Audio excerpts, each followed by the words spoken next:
synthèse. De façon générale, on va nommer petit a et petit b les bornes de l'intervalle sur lequel on intègre.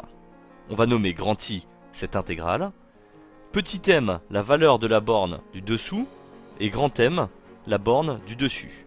L'énoncé précise toujours s'il veut l'un, l'autre ou les deux. Il existe 3 méthodes.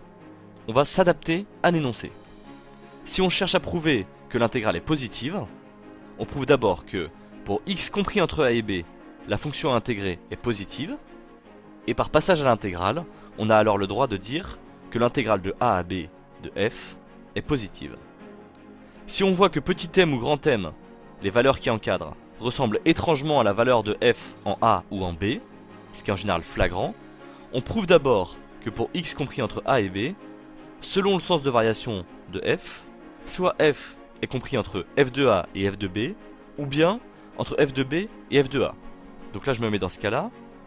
Par passage à l'intégrale, de a à b, grand I est maintenant encadré par l'intégrale de constantes, f de b, f de a, qui se calcule puisque c'est la largeur de l'intervalle b moins a fois la constante.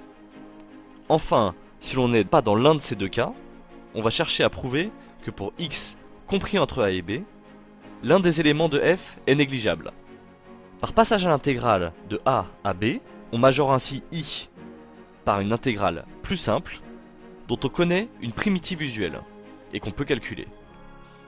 Retenez bien que vous devez analyser l'énoncé pour choisir parmi 3 méthodes.